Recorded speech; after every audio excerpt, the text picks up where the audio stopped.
إن الحمد لله نحمده ونستعينه ونستغفره ونعوذ بالله من شرور أنفسنا ومن سيئات أعمالنا من يهده الله فلا مضل له ومن يضلل فلا هادي له أشهد أن لا إله إلا الله وحده لا شريك له وأشهد أن محمدا عبده ورسوله وبعد. Kita melanjutkan satu ayat dan satu surat, satu ayat terbesar, teragung, yang paling disukai oleh Allah, dan satu surat yang juga paling disukai oleh Allah dengan berbagai macam keutamaan.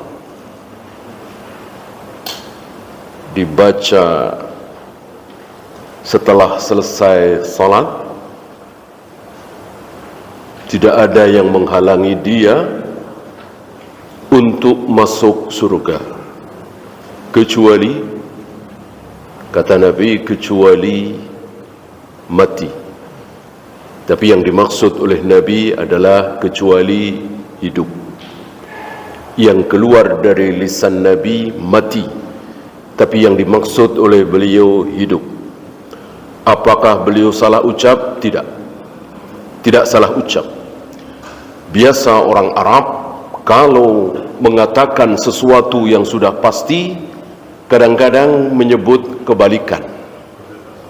Ambil contoh misalnya, berikanlah kabar gembira kepada orang-orang kafir itu. Apa kabar gembiranya? Azab yang pedih. Fabashshirhum bi'adzabin alim. Masuk azab yang pedih kabar gembira? Tentu kabar duka, kabar sedih. Tapi yang terucap adalah basyara yubashshiru fabashshirhum. Itu kebiasaan, salah satu kebiasaan orang Arab. Ketika mengatakan sesuatu yang sudah pasti, maka diucapkan sebaliknya. Mungkin di bahasa kita kadang ada ya, tapi saya kira tidak baku. Dalam bahasa Arab baku, Al-Quran. Maksud Al-Quran bukan bahasa baku. Tidak mungkin Al-Quran bahasa amiyah. Tidak mungkin Al-Quran bahasa pasaran. Bahasanya betul-betul Arabiyan mubinan, Arab yang betul-betul Arab. Tidak seperti hari ini. Hari ini lahir di Arab, ayah ibunya Arab, keturunannya betul-betul Arab, tapi yang dia ucapkan sebetulnya bukan bahasa Arab. Ya, seperti haywa. Apa ada bahasa Arab haywa? Nabi nggak kenal itu. Nabi kenalnya na'am, bala, ajal. Nggak ada haywa. Ya, beberapa ratus tahun sekali, beberapa ratus tahun terakhir ini rusak bahasa Arab. Ya, kadang orang Saudi ngobrol dengan orang Mesir nggak nyambung, karena memang bukan bahasa Arab yang benar, bahasa Arab amiyah. Al-Quran dan Sunnah menjadi patokan. Yang ada di Al-Quran dan Sunnah adalah betul-betul bahasa Arab yang benar, Arabiyan mubinan. Patokannya itu. Ya. Maka banyak ahli bahasa Arab hari ini prihatin dan kasihan. Kasihan sama siapa? Kasihan sama orang Malaysia, orang Indonesia, orang Brunei, mungkin sebagainya, orang Filipina, orang Jepang ada juga sedikit yang belajar bahasa Arab. Tentu belajar bahasa Arab yang benar, ya kan? Jalasta, jalastuma, jalastum, segala kan yang benar. Gitu. Begitu ke Saudi atau ke Mesir atau ke Yaman, orang-orang ngomong Arab nggak paham. Karena justru mereka bahasa Arabnya nggak benar, bukan fusha, bukan sebagaimana Al-Quran dan Sunnah. Ya.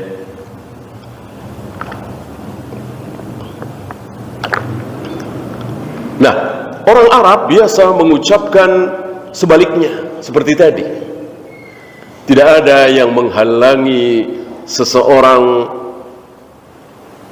untuk masuk surga kalau dia membiasakan baca ayat ini setelah selesai sholat. Illal maut. Yang menghalangi dia masuk surga adalah mati. Padahal yang dimaksud oleh Nabi hidup. Kenapa? Karena tidak mungkin masuk surga kalau masih hidup. Orang masuk surga itu harus mati dulu. Yang menghalangi seseorang masuk surga adalah hidup di dunia ini. Jika dia mati, maka dia akan masuk surga. Kalau dia hidup terus di muka bumi, ya nggak mungkin masuk surga. Tentu yang dimaksud oleh Nabi, tidak ada yang menghalangi dia masuk surga kecuali kalau dia hidup terus nggak mati-mati. Itu bagi orang yang merutinkan setelah selesai sholat fardu, bukan sholat duha ya, bukan sholat tahajud, bukan sholat qobliyah ba'diyah, bukan sholat sunat wudu, sholat 5 waktu. Tidak pernah ketinggalan membaca ayat kursi. Ayat kursi. Masih ingat Abu Hurairah 3 malam berturut-turut didatangi siapa? Masih ingat ya? Akhir dari kisah itu dibenarkan oleh Nabi alaihi salatu wassalam. 3 hari berturut-turut itu si setan padahal menyampaikan ilmu kepada Abu Hurairah bahwa jangan tinggalkan ayat ini sebelum tidur. Sebelum tidur, insya Allah engkau tidak akan diganggu oleh setan dalam tidurmu. Abu Hurairah nggak mau terima. Ini siapa? Ini siapa? Abu Hurairah nggak mau ngamalin ucapan orang ini. Siapa dia? Apa boleh diambil ilmunya? Setelah pagi hari diceritakan kepada Nabi SAW, beliau mengatakan benar. Benar. Yang datang kepadamu itu kadzub. Kadzub lebih dahsyat dari kadzab. Kadzab lebih dahsyat dari kadzib. Padahal sama-sama pembohong. Ini luar biasa bahasa Arab ya. Pembohong aja ada tingkatannya. Di kita sepertinya tidak ada ya. Ya paling memakai tambahan sangat pembohong misalnya. Dalam bahasa Arab kadzib pembohong. Kadzab lebih pembohong lagi. Kadzub lebih pembohong lagi. Ada kaidah dalam bahasa Arab, ziyadatul huruf, ziyadatul makna. Ada tambahan huruf, ada tambahan makna. Ditambah hurufnya, maknanya lebih bersangatan lagi. Seperti kalimat wastabir. Kan isbir saja cukup, bersabarlah. Ini ditambah wastabir. Ya. Wastabir mestinya, tapi terlalu berat, tak berubah menjadi to. Wastabir.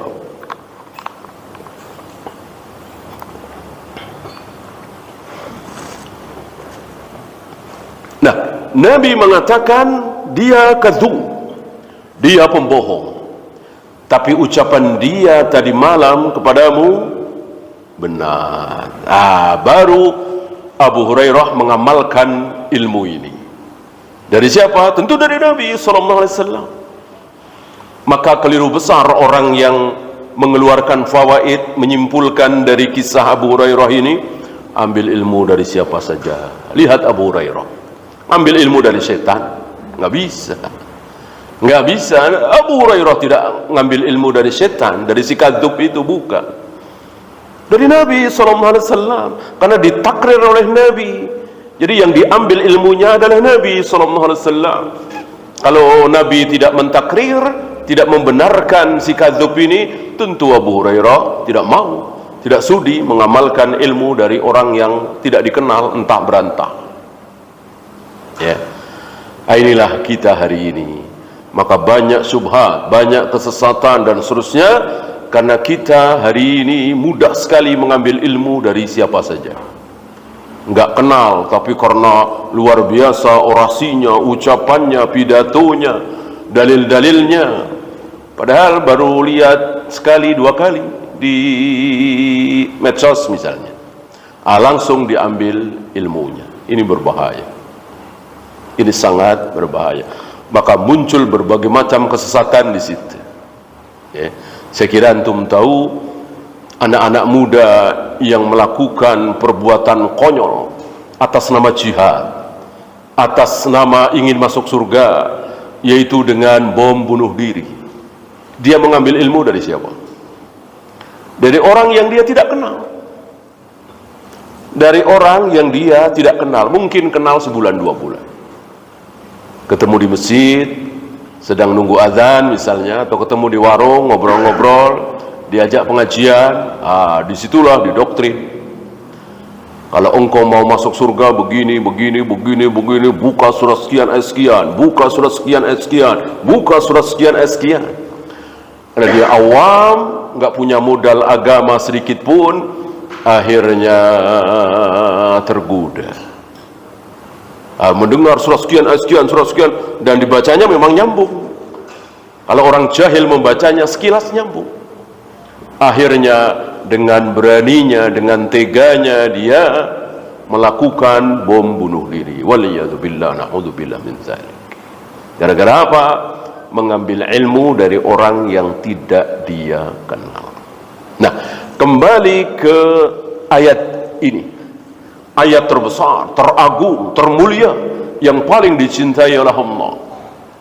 Ayat kursi. Dan masih banyak beberapa keutamaan lagi, dan satu lagi suratul Fatihah.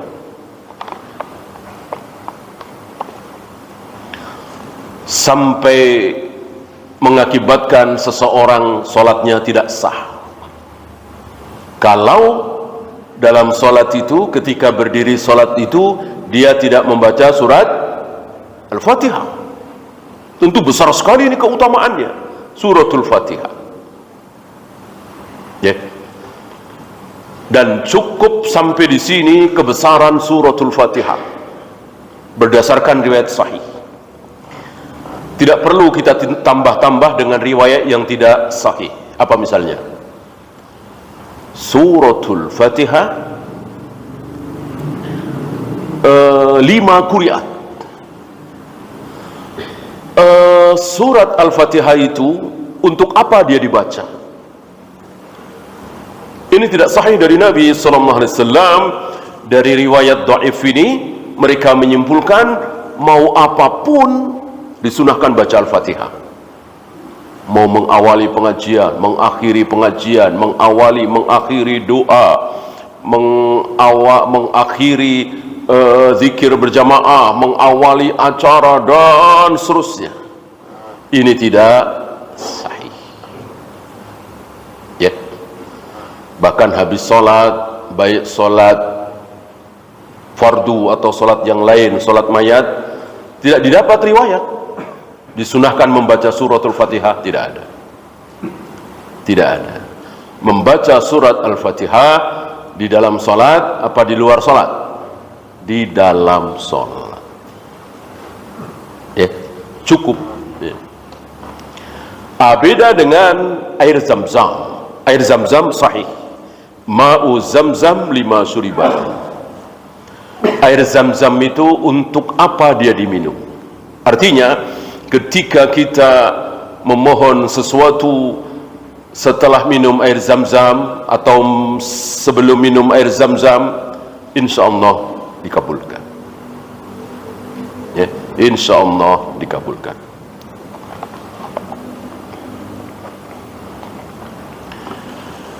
Ibnu Hajar pernah minum air zam-zam, dan saat itu beliau berdoa, ya Allah, kuatkanlah hafalanku sekuat Al-Imam Az-Zahabi. Walillahilham, dikabulkan, bahkan hafalan beliau lebih kuat dari Al-Imam Az-Zahabi. Oleh karena itu para ulama ketika ada orang yang menyebut Al-Hafiz, maka yang dimaksud pasti Ibnu Hajar, bukan yang lain. Bukan yang lain. Kalau yang lain harus disebut namanya. Al-Hafidh Al-Iraqi misalnya, Al-Hafidh Al-Zahabi misalnya. Adapun Al-Hafidh saja yang dimaksud adalah Ibnu Hajar. Ini para imam sepakat dalam hal ini. Sebagaimana para sahabat ketika disebut Abdullah, maka yang dimaksud adalah Abdullah bin Mas'ud, bukan Abdullah bin Abbas, bukan Abdullah bin Amr bin As, bukan Abdullah bin Ubay bin Salul. Ini kan sahabat yang mulia ya. Abdullah bin Ubay bin Salul seorang munafik, tapi anaknya Abdullah juga namanya sahabiyun jalil, sahabat Nabi yang mulia. Begitulah para ulama memberikan kaidah ya. Setelah itu ada riwayat Al-Imam As-Suyuti. Beliau juga pernah minum air Zam-Zam dan berdoa, ya Allah, kuatkanlah hafalanku sekuat Ibnu Hajar. Alhamdulillah dikabulkan, mendekati hafalannya hafalan Ibnu Hajar dan seterusnya. Itu sahih. Ma'u Zam-Zam lima syuriba lahu. Adapun suratul Fatihah lima quri'at lahu, surat Al-Fatihah dibaca untuk keperluan apa saja, maka hadis ini tidak sahih dari Nabi SAW. Maka sekali lagi, membaca Al-Fatihah yang dicontohkan oleh Nabi secara khusus hanya di solat. Maka di luar solat tidak ada. Tidak ada. Kalau ayat kursi kan ada tadi sebelum tidur, gitu ya. Setelah solat fardu, gitu. Nah, ada apa? Kan begitu. Ada apa? Ayat kursi dan suratul Fatihah sehingga menjadi ayat yang paling disukai oleh Allah, menjadi surat yang paling disukai oleh Allah nomor 1. Mari kita lihat ya. Jawabannya adalah ada tauhid. Gitu. Kan tidak ada hukum rajam di situ. Tidak ada tata cara manasik haji umrah di situ. Di suratul Fatihah dan ayat kursi. Tidak ada hukum jual beli di situ. Tidak ada sirah sejarah para nabi, para rasul di situ. Enggak ada. Adanya cuma satu. Apa? Tauhid. Tauhid. Baik itu asma wa sifat atau uluhiyah atau rububiyah. Ya. Tidak ada yang dibahas. Tidak ada yang diceritakan. Tidak ada yang dikaji di surat Al-Fatihah dan ayat kursi kecuali Allah. Gitu. Tidak membahas Rasulullah, tidak membahas malaikat, tidak membahas hukum-hukum, tidak membahas Qisasul Anbiya dan lain-lain, tidak ada. Yang dibahas di surat terbesar dan di ayat terbesar adalah pembahasan tentang zat yang maha besar, Allah Rabbul Alamin. Pantas Allah paling menyukai itu, nomor 1. Allah paling senang karena Allah suka dipuji. Allah sendiri yang mengatakan, tidak ada yang lebih menyukai pujian daripada aku. Maka Allah wajibkan kita semua untuk memuji Dia. Di salat kita, di zikir kita, di bacaan kita, zikir pagi, zikir petang, kita baca Al-Quran penuh dengan pujian-pujian kepada Allah. Kenapa? Karena Allah memang suka dipuji, suka sekali, senang sekali dipuji. Kemarin sudah kita bahas, ini salah satu sifat Allah yang tidak boleh kita tiru. Ya. Selebihnya boleh. Allah maha sabar, Allah berilmu, Allah melihat, Allah mendengar, Allah pemaaf, Allah begitu dermawannya. Boleh kita tiru. Tentu nggak mungkin sama, ya kan? Tapi judulnya sama, ya, malu, berilmu, melihat, mendengar, hidup, sama kan? Adapun suka dipuji tidak boleh sama, judulnya tidak boleh sama. Allah sangat suka dipuji, kita jangan. Ya. Artinya menghindari pujian, kalau bisa hindari pujian. Bagaimana caranya? Tidak usah menyebut nama kita, ya. Antum masih ingat insyaallah siapa itu Uwais Al-Qarni? Begitu Umar minta doanya si Uwais, maka maraklah sabda Nabi. Tadinya mungkin hanya 1, 2, 10, 15 orang yang mendengarkan sabda Nabi bahwa ada seorang tabi'in terbaik namanya Uwais. Kalau bertemu dia, mintalah doanya. Begitu Umar meminta doa ini, karena Umar selalu menunggu-nunggu. Umar yakin dengan kebenaran sabda Nabi SAW akan muncul seorang tabi'in terbaik bernama Uwais.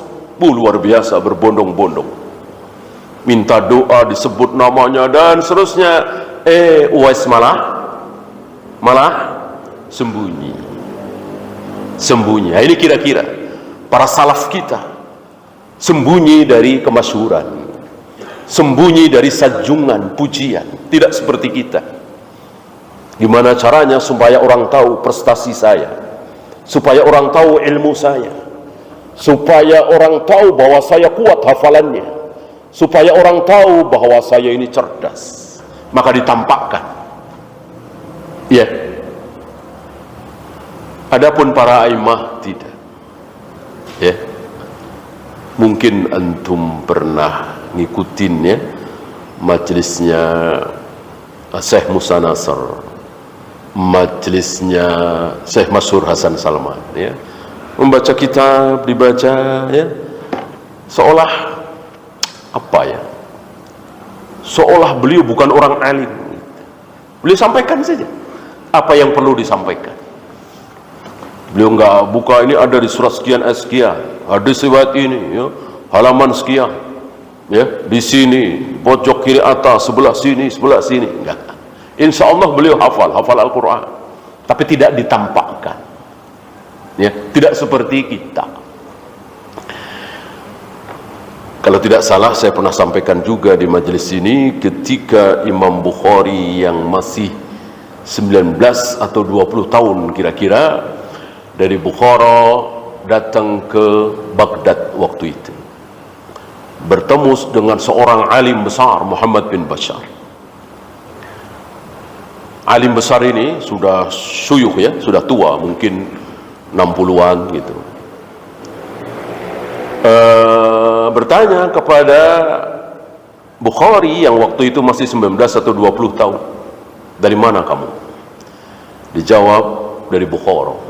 Jujur, ya, kaget. Kenapa kesini? Kenapa kesini? Cari ilmu, kenapa kesini? Di sana ada Bukhari, Muhammad bin Ismail. Kenapa nggak cari ilmu ke sana? Ya, langsung pergi beliau. Langsung beliau pergi. Beliau tidak menampakkan, tidak mengenalkan diri, ya. Kenalin, saya Bukhari. Nah, kalau kita begitu mungkin, ya. Kalau kita mungkin begitu. Beliau tidak. Beliau sembunyi. Inilah para salaf kita. Dan ini yang mengawali siapa kalau antum tahu? Yang mengawali seperti ini siapa? Rasulullah Muhammad SAW. Ya, ketika beliau mengkisahkan ada seorang nabi, yahki nabiyyan minal anbiya, kata Ibnu Mas'ud, menirukan sabda Nabi SAW. Ada seorang nabi di antara nabi-nabi yang ada, darabahu qaumuhu, yang dilempar oleh kaumnya dengan batu sehingga kepalanya luka, mengeluarkan darah, lalu darah itu menetes membasahi wajahnya, lalu Nabi tersebut mengusap darah yang ada di wajahnya sambil mengucapkan, Allahumma gfirli qaumi fa innahum la ya'lamun. Ya Allah, ampuni kaumku ini ya Allah. Mereka tidak tahu, mereka belum tahu kalau aku itu sedang mengajak mereka supaya selamat dari neraka. Aku sedang mengajak mereka supaya masuk surga. Mereka nggak tahu ya Allah. Kalau mereka tahu, insya Allah mereka nggak marah-marah. Sama seperti kita hari ini kan. Kita sedang memperingatkan saudara-saudara kita, jangan tahlilan, jangan muludan, jangan manakiban, jangan salat naria. Itu terancam neraka. Agar selamat dari neraka tinggalkan. Mereka nggak tahu, marah-marah mereka. Marah-marah mereka. Karena mereka nggak tahu, maka wajib bagi kita untuk sabar. Ya, ini kan luar biasa. Akhlak yang luar biasa, disakiti keluar darah, bukannya mengumpat mendoakan buruk, malah mendoakan baik. Ampuni mereka ya Allah, berikanlah hidayah. Ya, insya Allah antum tahu bahwa yang bercerita dan yang diceritakan adalah orang yang sama. Jadi beliau menceritakan diri beliau sendiri, tapi beliau menyebut ada seorang nabi di antara nabi-nabi yang 124.000 itu. Agar apa? Agar tidak menampakkan diri sebagai orang hebat, ya, bisa disembunyikan. Tapi para sahabat tahu, karena sahabat saksi mata. Karena kejadian ini di perang Uhud, para sahabat, puluhan sahabat, tidak semuanya ya, yang dekat dengan Nabi melihat Nabi berdarah itu dan mengusap itu dan mendoakan dengan doa seperti itu. Ya, adapun yang tidak bisa beliau sembunyikan, beliau tidak sembunyikan. Ya, akulah orang pertama yang akan membuka gerbang surga. Tentu nggak bisa disembunyikan. Ya. Beliau katakan, akulah yang diterima syafaatnya. Bagaimana Nabi Adam, Nabi Nuh, Nabi Ibrahim, Nabi Musa, Nabi Isa, nggak ada yang berani merasa bahwa tidak mampu, tidak berani menghadap Allah. Beliaulah yang berani dan diterima. Tentu ini tidak bisa disembunyikan kan? Maka beliau sampaikan.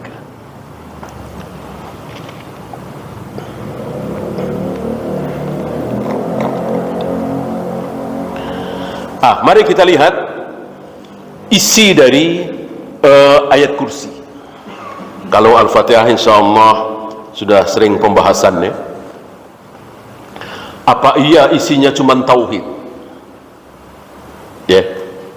Dan ternyata banyak sekali, bukan satu dua tauhid, bukan satu dua contoh. Ya, saya bacakan. Allah, ayat ini diawali dengan Allah. La ilaha illa huwa. Tidak ada ilah, tidak ada sembahan kecuali Dia. Tauhid bukan ini? Jelas. Tauhid apa? Tauhid apa? Kan ada uluhiyah, ada rububiyah, ada asma wa sifat. Tauhid apa? Jelas uluhiyah. Ya, la ilaha illa huwa. La ilaha illallah maksudnya. Satu-satunya kalimat yang dengan kalimat tersebut seseorang sah masuk Islam, sah menjadi seorang muslim. Maka tidak ada kalimat lain. Jika ada orang ingin masuk Islam dengan kalimat lain, nggak sah. Masuk Islam tiba-tiba la haula wala quwata illa billah, nggak. Allahu akbar, nggak. Astaghfirullah, astaghfirullahaladzim, nggak. Ya, ini satu-satunya kalimat.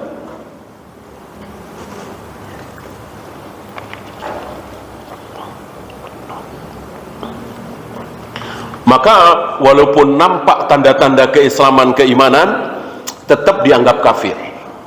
Kalau belum terdengar kalimat ini keluar dari mulutnya. La ilaha illallah. Siapa contoh? Banyak. Yang sangat jelas Abu Thalib. Jelas sekali Abu Thalib. Tidak ada tanda-tanda sedikit pun Abu Thalib ragu terhadap kebenaran Rasulullah SAW. Nggak ada tanda. Bahkan tandanya sebaliknya. Berapa kali Abu Thalib mengatakan, kalau kalian ingin bahagia, ikuti Muhammad keponakanku.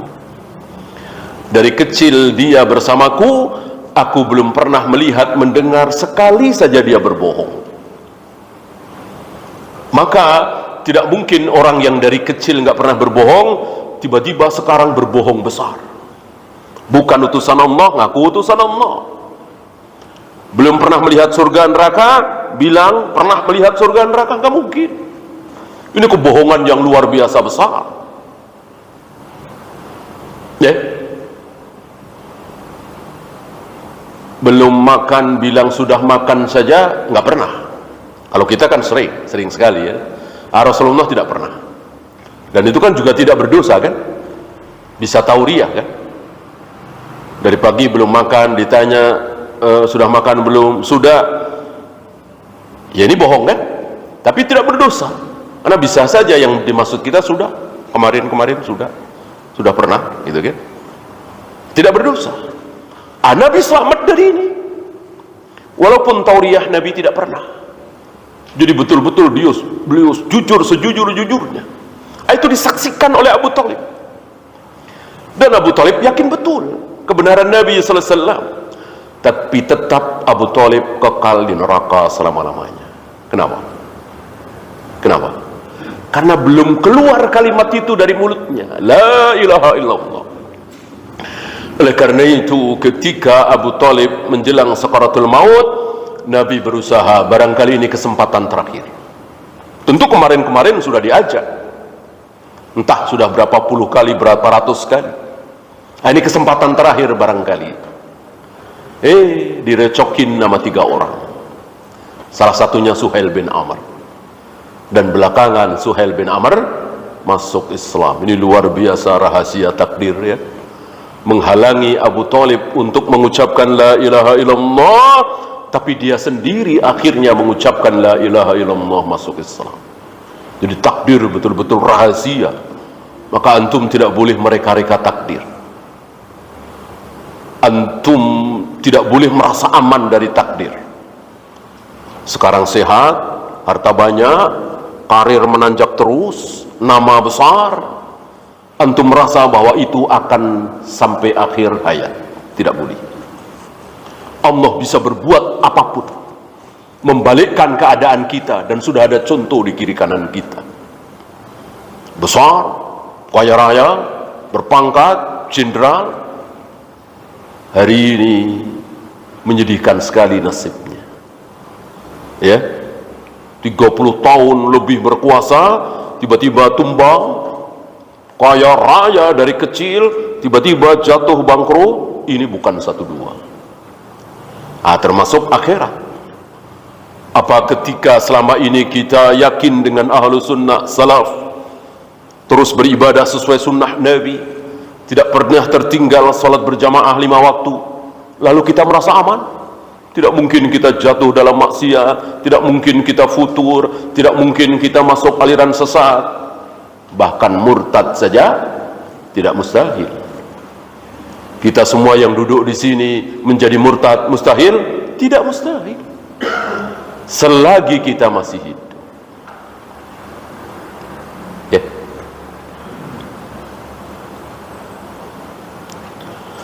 Al-Hayyul Qayyum. Al-Hayyu. Tauhid apa? Allah itu hidup. Tauhid apa? Apakah ini tauhid? Jelas. Tauhid apa? Iya, asma wa sifat. Ini kan sifat Allah. Salah satu sifat Allah adalah Al-Hayyu, hidup.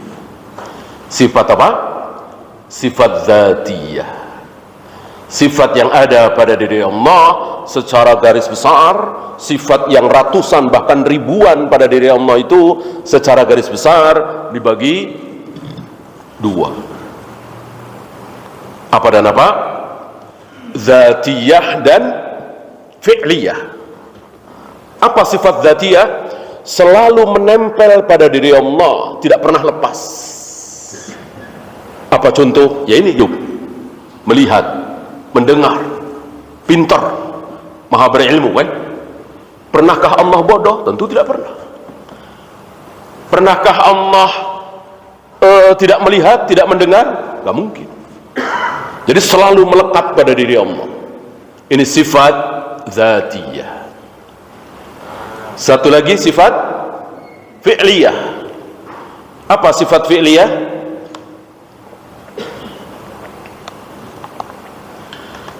Sifat yang merupakan perbuatan Allah.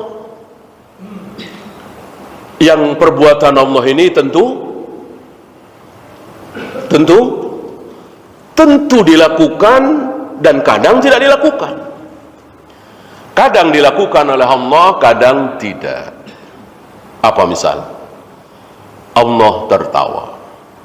Apakah setiap saat Allah tertawa? Tidak. Di saat-saat tertentu. Gitu ya. Kapan Allah tertawa? Masih ingat? Kapan Allah tertawa? Ketika melihat dua orang saling berbunuh-bunuhan dan dua-duanya akhirnya masuk surga. Ya, ada asbab. Ada sebab sehingga Allah tertawa. Kapan Allah senang? Apakah Allah selalu senang setiap saat, setiap detik? Tidak. Kalau hidup, melihat, mendengar, iya. Selalu hidup, selalu melihat, selalu mendengar. Tapi kalau senang, tidak. Allah pernah senang dan pernah tidak. Kapan Allah senang?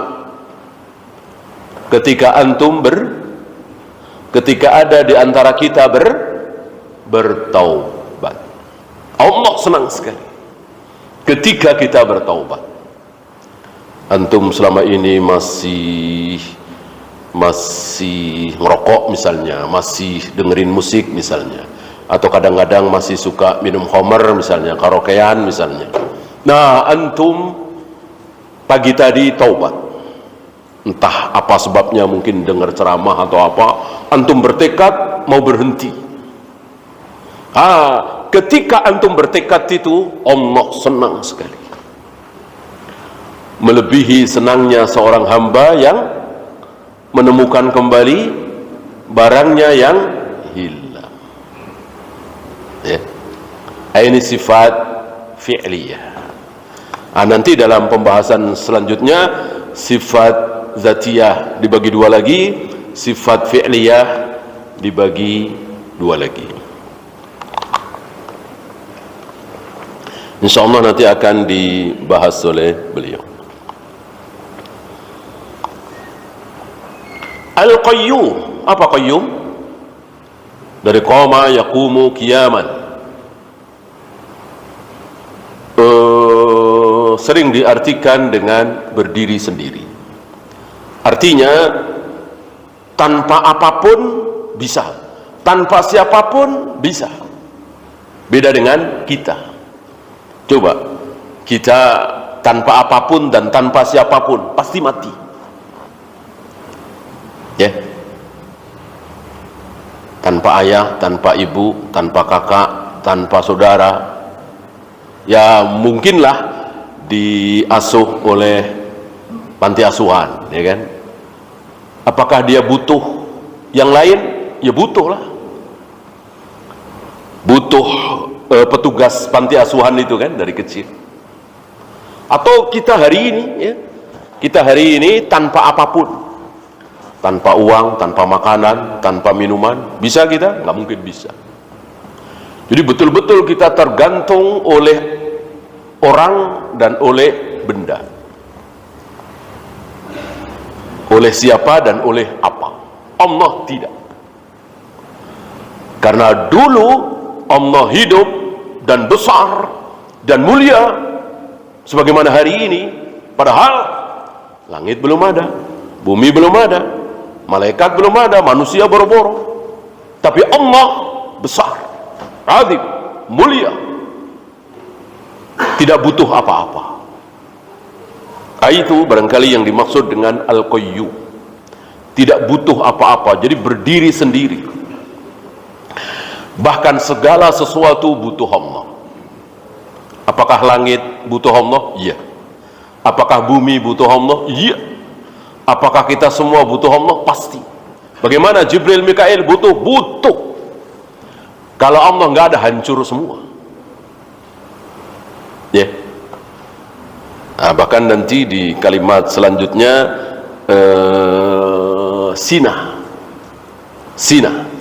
sinah itu mungkin ngantuk sekejap,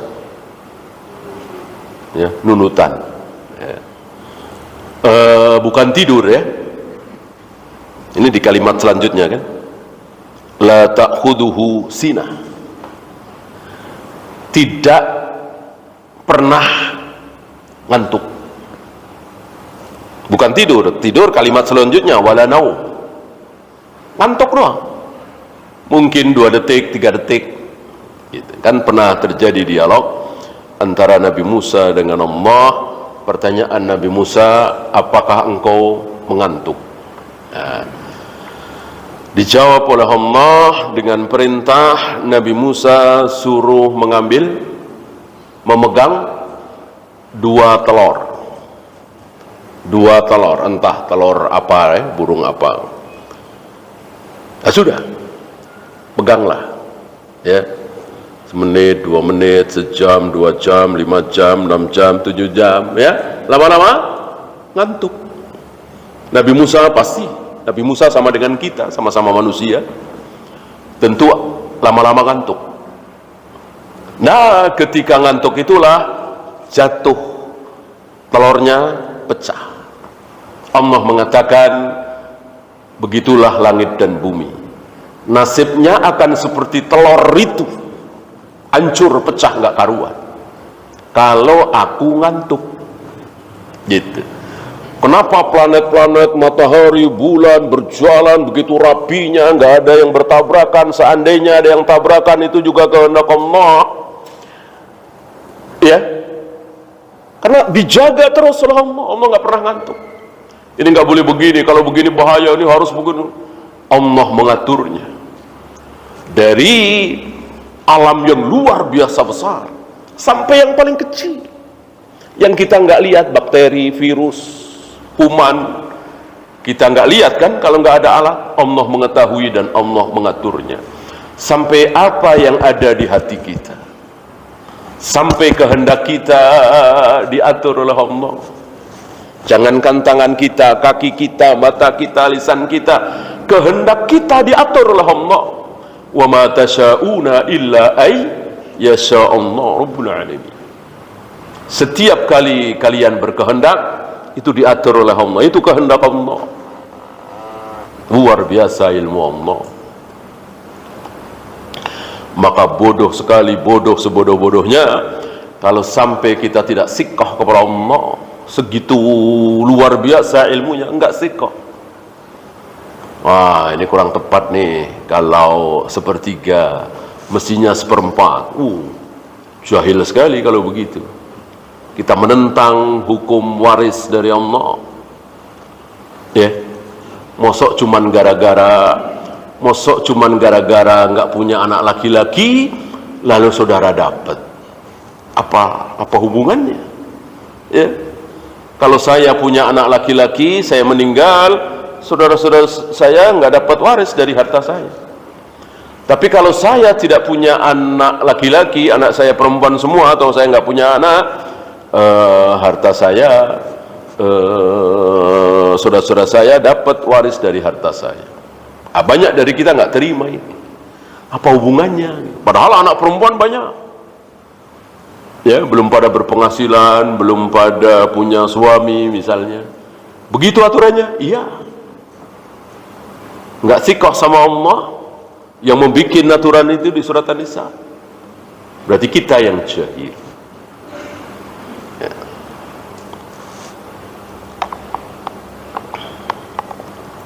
Jadi tauhid apa ini? La ta'khuduhu sinatun wala naum.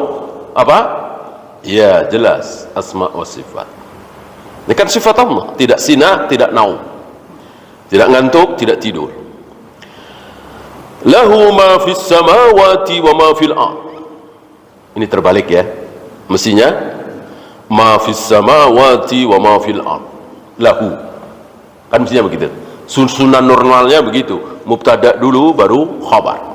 Ini oleh Allah dibalik, khabar dulu baru mubtada. Insyaallah antum masih ingat, kalau khabar di depan, kalau dibalik berarti yufidul yufidul hasar, sebagai pembatas.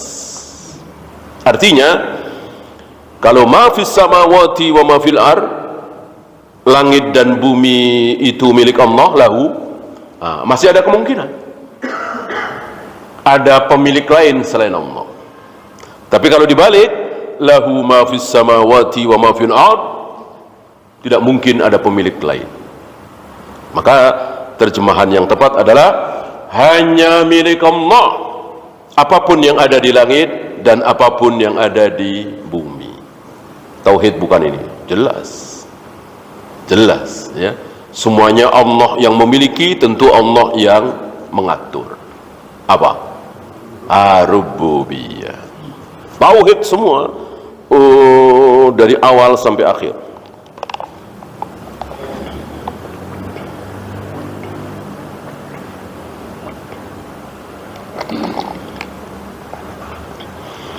Man dzalladzi yashfa'u 'indahu illa bi'idhnih. Tidak ada yang bisa memberikan syafaat kecuali dengan izin Allah. Berarti Rasulullah nggak bisa memberikan syafaat kalau Allah tidak mengizinkan. Jadi bukan suka-suka beliau, bukan suka-suka Rasulullah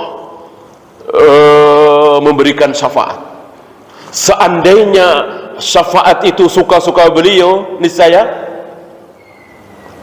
apa kira-kira? Misalnya syafaat itu suka-suka beliau, apapun yang dikehendaki oleh beliau Allah izinkan semua, niscaya Abu Thalib masuk surga, Abu Jahal, Abu Lahab masuk surga, ayah ibu beliau jelas masuk surga, dan insya Allah semua manusia. Kan beliau bukan pendendam. Betul, beliau disakiti luar biasa oleh Abu Jahal, Abu Lahab, tapi beliau tidak pendendam. Kalau diizinkan oleh Allah, tentu akan memberikan syafaat kepada Abu Jahal, Abu Lahab, apalagi Abu Thalib. Kenyataan tidak. Ini membuktikan bahwa tidak suka-suka beliau. Jadi contohnya misalnya begini, ya Allah selamatkan si A dari neraka. Kata Allah, ya. Rasul berdoa lagi, ya Allah selamatkan si B dari neraka. Allah mengatakan, ya. Rasul berdoa lagi, ya Allah selamatkan si C dari neraka. Kata Allah, iya. Berdoa lagi, ya Allah selamatkan si D dari neraka. Kata Allah, tidak. Gitu kira-kira. Jadi Allah tidak selamanya mengatakan iya. Kadang iya, kadang tidak. Disinilah kesalahan sebagian saudara-saudara kita. Apa? Terlalu mantap mengandalkan syafaat. Apa iya ketika kita mendapatkan syafaat dari Nabi pasti diizinkan oleh Allah? Kan belum tentu. Bagaimana saudara-saudara kita ini terlalu mengandalkan syafaat? Pasti akan mendapatkan syafaat Nabi kalau banyak bersolawat, lalu sholat sering tertinggal, jamaah tidak dijaga, bakhil, ya, ada kesempatan berbuat baik dia tidak lakukan, malah buang-buang waktu, malah berbuat maksiat, terlalu mengandalkan syafaat. Lalu waktu-waktu kosongnya dipenuhi dengan membaca sholawat. Tentu tidak salah. Salahnya tadi membaca sholawat yang tidak wajib, dia bila mati-matian. Sholat berjamaah di masjid yang wajib terbengkalai karena salah anggapan bahwa kalau dapat syafaat dari Nabi pasti diizinkan oleh Allah. Lihat, man dzalladzi yashfa'u 'indahu illa bi'idznih. Tidak ada yang berhak memberikan syafaat kecuali dengan izin Allah. Diizinkan. Kalau diizinkan, jangankan Nabi, kita aja bisa. Kalau diizinkan oleh Allah, saya kira tidak tersembunyi bagi antum riwayat seseorang yang masuk surga, lalu dia nyari-nyari temannya yang dulu seling sholat bareng, ngaji bareng, jihad bareng. Dia pikir pasti ada di surga.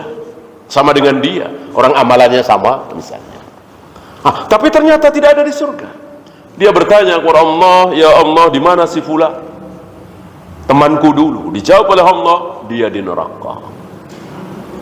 Dia di neraka. Aku izinkan engkau untuk memberikan syafaat, ambillah dia. Ya, Allah memberikan kehormatan kepada seorang muslim. Ini muslim entah berantah, ya, bukan pasti sahabat, wali Allah, enggak.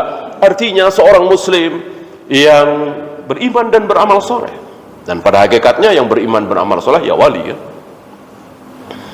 Artinya tidak harus seorang ulama hafal Al-Quran 30 juz atau minimal 15 juz, hafal ribuan hadis, tahu tentang kaidah fikih, enggak. Biasa seorang muslim biasa. Waktu sholat, waktu puasa, kewajiban dijalankan, yang haram dijauhi. Dan dia orang awam, mungkin tukang bakso, mungkin kuli bangunan, gitu ya. Tapi menjalankan perintah Allah yang wajib, menjauhi larangan Allah yang haram. Allah memberikan kehormatan kepada seorang muslim yang biasa ini untuk memberikan syafaat kepada saudaranya. Kenapa? Diizinkan. Sementara Rasulullah tidak diizinkan untuk memberikan syafaat kepada Abu Jahal, Abu Lahab, Abu Thalib, ya, bahkan ayah ibunya.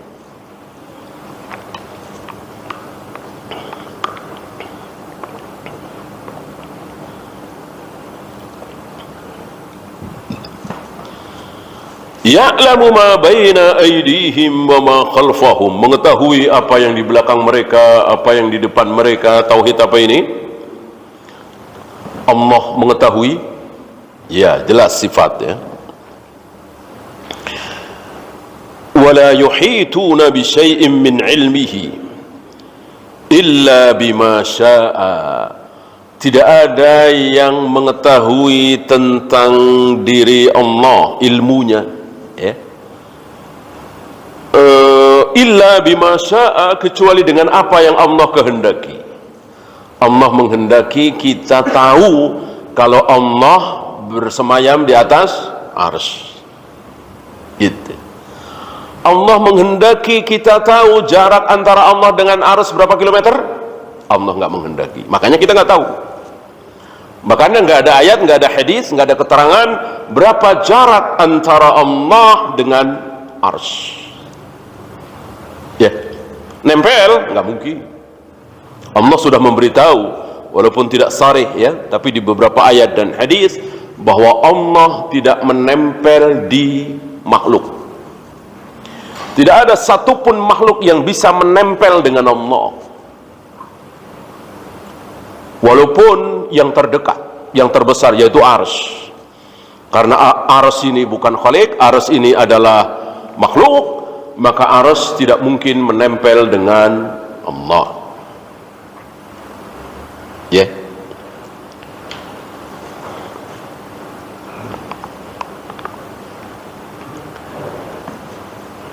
Allah menghendaki kita semua tahu kalau Allah menciptakan Adam dengan kedua tangannya, gitu kan?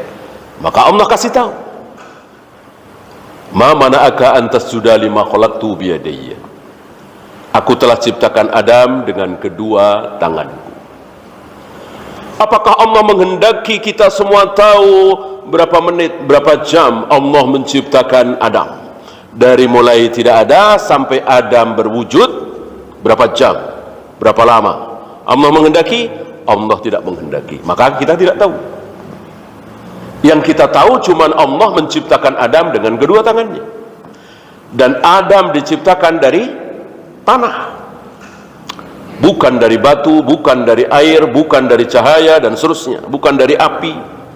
Tidak seperti jin, tidak seperti malaikat. Dan tanah yang dipakai oleh Allah untuk menciptakan Adam bukan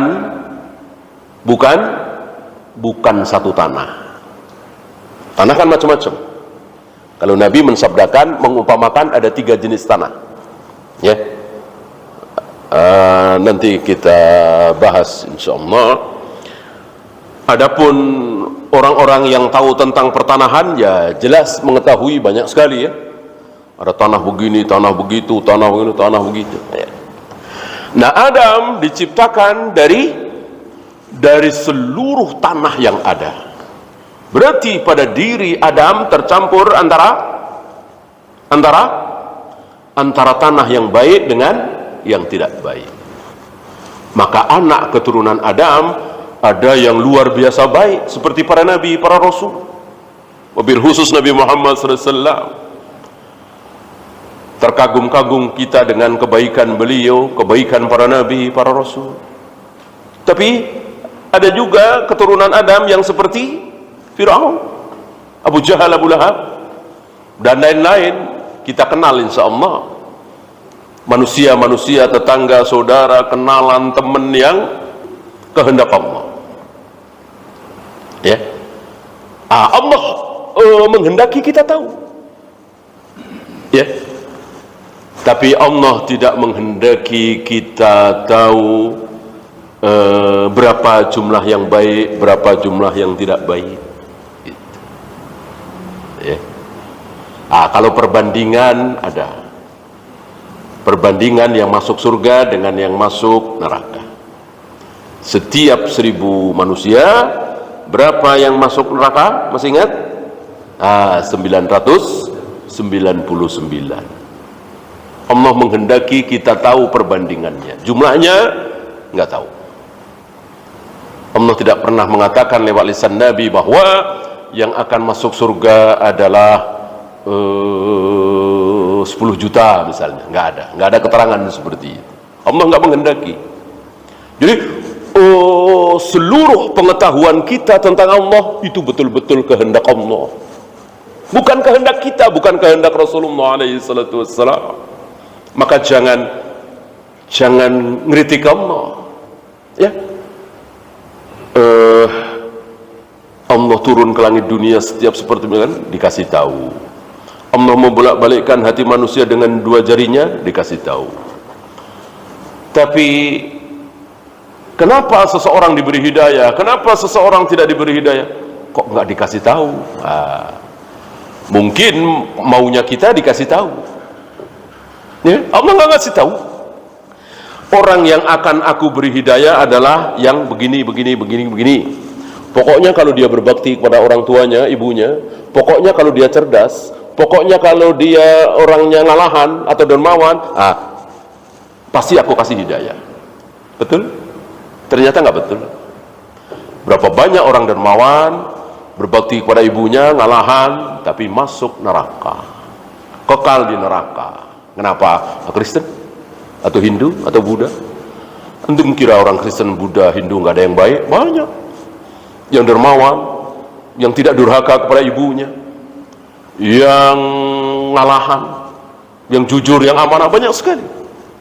Padahal yang Buddha, Hindu, Konghucu, ya, di mana dia? Di neraka selama-lamanya. Tidak mungkin masuk surga kan kalau dia tidak muslim. Ini keyakinan yang tidak bisa ditawar-tawar, dan tidak boleh menyembunyikan keyakinan ini. Namanya keyakinan, bebaslah, meyakini apapun bebas. Salah satu keyakinan kita, tidak mungkin non muslim masuk surga selama-lamanya. Bolehkah keyakinan ini kita sampaikan kepada kaum muslimin? Ya boleh lah. Masa nggak boleh? Apa terus dikatakan radikal? Orang meyakini itu, orang radikal itu kan dengan perbuatan, ngebom sana, ngebom sini, ya kan? Masa meyakini sesuatu radikal? Mereka juga yakin seperti itu, ya. Kenapa orang Hindu nggak mau masuk Islam? Kenapa orang Kristen rata-rata pendeta pastor nggak mau masuk Islam? Karena Islam sesat, kata mereka, kan begitu. Yang akan masuk surga adalah kami, orang Hindu, orang Buddha. Bagi orang Hindu ya hanya orang Hindu yang akan masuk surga. Bagi orang Kristen ya hanya orang Kristen yang akan masuk surga. Maksud kita tidak boleh meyakini hanya orang Islam yang akan masuk surga. Ya. Wala ya'uduhu hifdhuhuma wa huwal 'aliyyul 'azim. Tidak repot Allah mengatur langit dan bumi. Ya, Allah Al-Ali, Allah Al-Azim. Tauhid apa ini? Al-Ali, Al-Azim, jelas asma wa sifat. Ya, itu saja. Ada pertanyaan?